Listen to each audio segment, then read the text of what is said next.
Something that would be very helpful for us to talk about is the biggest mistakes we've made and the biggest mistakes we see other business owners and small business owners in particular make right now. Because God knows it's not easy to grow and start a business, but especially now with so much things going on in the world, everything is kind of uncertain, that there are a few patterns that we've seen, right? That we've experienced ourselves. Yeah, firsthand. What was the first, or what's the biggest mistake or first mistake that we have fallen into and we think others are falling into as well? Yeah, I mean, for me, I think a false sense of achievement I think that on its own is the one thing that has cost me the most money and time out of anything else I've done wrong in my business so far. Because what it means is that, I'm an expert at just creating these huge to-do lists for myself. And, well, for you too, probably, and then just hand them over to you. And we've been focusing on checking off those items on the to-do list rather than the outcome we want to achieve. And in doing so, you're kept very busy and you feel very important and productive, but it's all based in this false sense of achievement because your eyes aren't on the goal necessarily of where you want to go. You're more thinking about what you have to get done in a day, so you spend hours maybe creating an email sequence or content for social media, even though your goal might be to sell 3 products that week. And sure, those things could lead to that, but when you focus on an outcome instead of a to-do list, your world will open up to more opportunities to reach that outcome. Yeah, well, you're just putting your mind on a single track. So if you have spent 3 hours planning something and then 30 hours delivering on those tasks in the to-do list, there's a much higher chance that you've actually missed or may miss, if things change, the path you're actually trying to get to. So exactly as you say in the sales scenario, that if you're so blinded by the fact of, okay, I need to get the email sequence done, you might miss the fact that, actually this week is something that maybe is topical. I don't know, it's around Christmas or it's around a time of year when you could sell more, and you could have just put in a message on your social media, wherever, in 20 seconds and gotten the same amount of sales rather than putting in that, 10 hours creating an email sequence. Yeah, so absolutely. Exactly as you say, I think we all tend to, I think anybody mostly who's an entrepreneur is probably an overachiever in some ways and really driven. But the double edge of that sword is the fact that you just don't know sometimes, are you just doing things because you've decided to do them, or are you doing them because they're part of your current set of goals? And I think generally, and what I've noticed in myself and in other people I've worked with, is that it just feels really nice to tick off an action item on a to-do list. And that's why we do it, because it gives us, we feel very productive. And like we've gotten somewhere with our day, because if we started with 10 things on our to-do list and then they're all crossed off, then we feel like we've achieved something and that we're closer to our goal, even though it might have just been the long way around.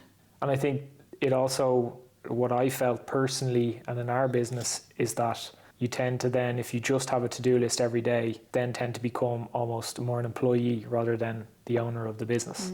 It's as if past you was the boss and set out all of these goals, and then you as the employee in your mental state now have to just deliver on all of these little mini tasks. You're looking through the keyhole, you're not seeing the big picture.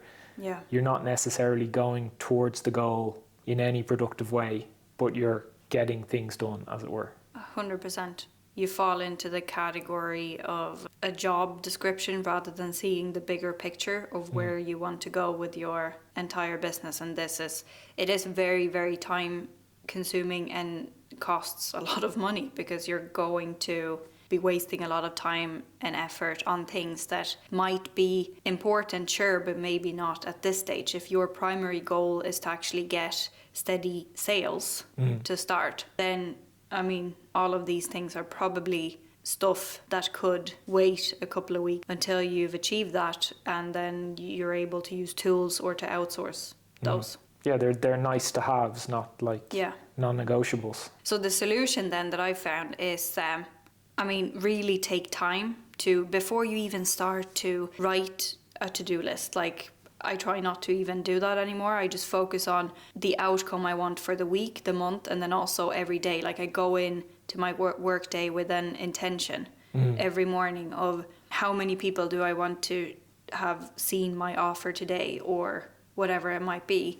And then take a look at the sort of action items that I've planned to do, but have that, question. The action item is only valuable in the context of what you're trying to achieve. Exactly. So that can change, and it's also extremely important for me to be more time efficient, since I've wasted so much time so far, and I've learned all these lessons. So knowing that there are things I can do for 20% of the effort that would get me 80% of the way there.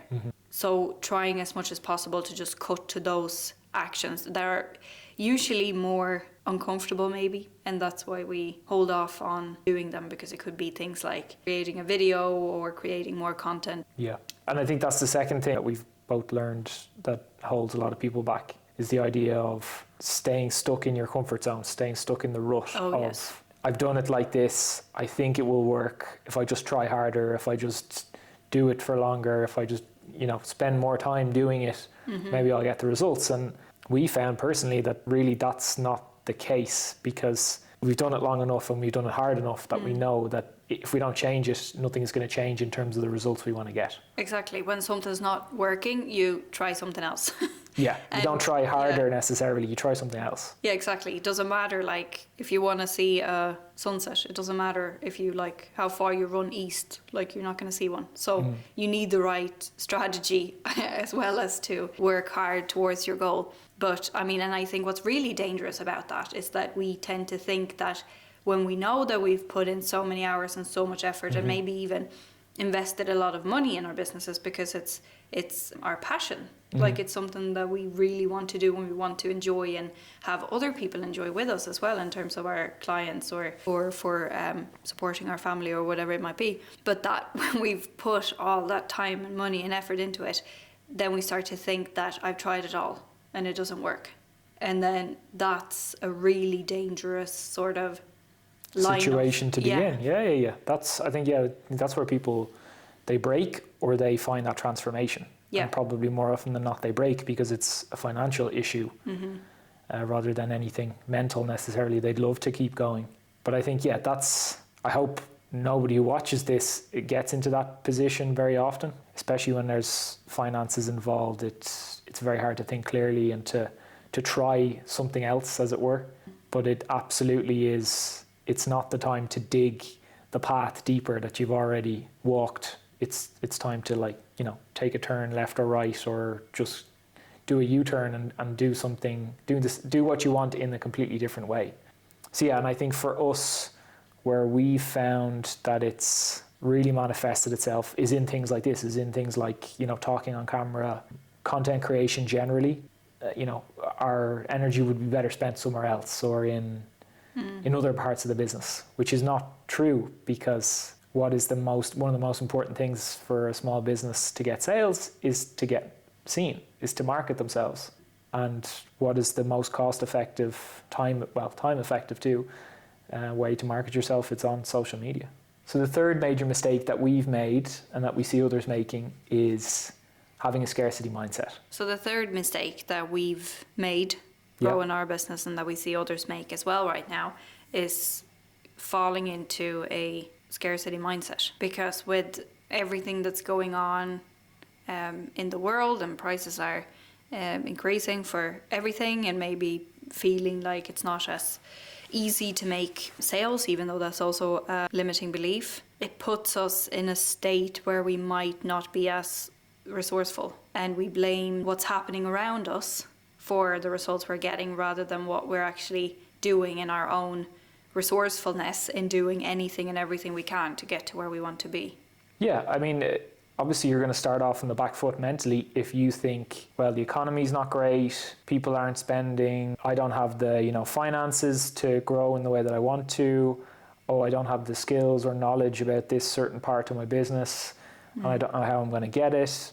These obstacles that we put in our own minds to why we can't get to the goal, rather than thinking about, okay, in spite of all those things that may or may not be affecting my business right now, what can I do to, get to the goal? What can I do to get 5 more sales this week or this month, or Exactly. whatever that goal is? You have to spin the negative on its head and say, well, what can I do in spite of all of those things? Yeah, because you have to remember that this is not something, even though we think so, because we like to be the leading ladies of our own lives, so to speak, but we think that this is only going on in our heads, but this is something that's widespread for most businesses right now. So what's happening is that people are pulling back, meaning that it is actually a great opportunity to do the opposite and to lean in and to really use this time to learn more skills that you might need, or to invest in whatever areas of your business that you haven't before, to just do those things that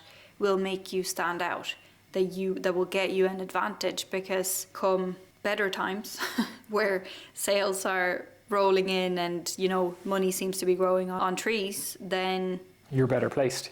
Exactly. You've seen what it's like to do it the hard way, and now doing it the easy way is just doing it on autopilot. And we've got so many great tools. Like just this year, there's been an explosion of tools and, then strategies to use these tools that will make it so much easier, faster, and get small business owners better results than ever before. And most of them are free. It's insane.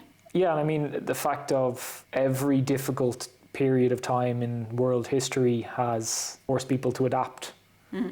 And humans are very, very good at adapting. And same as for small business people. They're the most agile. They have the most agile possibilities to change their business or improve it. Yeah. And nowadays, you don't even need to hire someone new. You don't even need to hire a person. You can use these automation tools, these AI-based technologies, update, improve, adapt your business so that it does exactly what it needs to do right now when things are quote unquote a little bit more difficult, and it's a great you can way get the results to, you want. Yeah.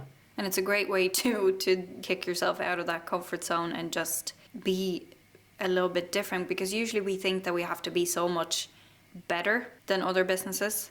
But really what it's about putting yourself in a different category. It's not so much about quality in terms of having the better price, because then you're still being compared. So with these tools, you've got a great opportunity to be something completely different. To just differentiate yourself from the rest of your competitors and just be in a whole different category. And this is a great time to start doing that and to really lean into that scary new technology. It's not so scary. Yeah, and I mean, look, technology also brings you back to getting the productivity gains you want in the same or less amount of time. It hits all of those needs. It's not a magic pill. You have to learn these things. You have to figure out what's hype and what's actually real in terms of what the tech tools can give you. But absolutely, there's so many efficiencies that you can get very, very quickly, like with just a couple of hours of setting up something, be it marketing, be it sales, be it customer service. There's so many things that these, especially these AI ChatGPT style models, can just supercharge in your business. And then you don't have to sit there thinking, oh my God, how am I going to do this, new campaign? That you just type in, give me ideas for a campaign with XYZ product or service. Yeah. And then it just allows you then to have kind of a sandbox to play in. Yeah, not a blank page anymore. Exactly, because I think the blank page is what scares me sometimes too. Yeah. That part of creating something new from scratch is always daunting. But yeah, it allows you just to have that sandbox, and you can just throw ideas out and it'll throw ideas back, and you take what you want and leave what you don't. Absolutely. It's a great brainstorming tool. Also, what I find incredible is that you can use it to model what already works. So it's really like you can steal the best strategies out there for free just by having AI tell you why something is working, whether it's an email or a video script or whatever it might be, and then you can plug that into your business in a matter of minutes. It's so good at being able to, write in the style of a certain person, a certain business, a certain niche, a certain industry, It's And it doesn't incredibly mean good at that. stealing other people's content. Let's be No, very clear no, about that. absolutely not. But modeling frameworks Yeah. that work Yeah. with your plugging in your offers, your content, your voice, which I mean just speeds up the entire content creation process, or like creating entire marketing strategies. Yeah, sales pipelines, everything. Yeah. Yeah. Yeah, What absolutely. you used to hire consultants for to tell you to do, AI can now tell you for free. Yeah, and I suppose that leads us on then to where we've come with Wonder is we want to help small businesses to get over if they're daunted by these new technologies and they think they don't have the time or they don't know where to find the resources. The first course that we've launched now is this AI Profit Accelerator course. And we have a webinar which is kind of a lead into the course, and people can watch the webinar for free and see if they want to take advantage of the course later. Well, I think for anybody who's interested in learning more about this and want to lean into how to use technology to bootstrap your business, because I've been very passionate about us not taking in any external investors. Like I want us to bootstrap our business to $1 billion. Like that's been the vision. So these tools have been a complete game changer for us this past year, and especially only in the past couple of months when we really started to plug them in. So in order to help anybody who feels like this is still a bit overwhelming, we've created a webinar that you can find in the description below, 100% free, and we'll tell you more about this and how you're able to use this framework, like, you know, starting tonight in your business. Because I really think that now is the time to learn how to work smarter and not harder, like with these tools and with... Even if your business is so unique and just doesn't suit, say, AI tools, for example, as they are now, it's worth knowing what the technology can't do for you right now and what it can do, and whether it's for you, whether it's not for you in your business. But at least then when the tools, because they will come out, when the tools come out that will be able to help your business, you then have the knowledge already there and the skill base to know, okay, well now this thing is super cool and will really help my business save money, save time, increase sales, decrease the amount of time to create content, etc., etc. You're investing in yourself and the business by just knowing what's right for you, if the time is right now to use tools or if you have to wait a little bit longer, whatever it may be. That knowledge is really power here in this day and age. Yeah. And we're really curious also to find out if this video resonated, and if you recognize yourself in these mistakes, please tell us so we can figure out if we've been through the same thing and what solution we've found worked for us. Yeah, we definitely want to hear your feedback on challenges and mistakes you've made in your businesses, whether they're the same or different, because that's what we're all about, is helping business owners to you know, take their business to the next level. So the more we know, the more we can help. Well said. All right. Until next video. Bye. Bye.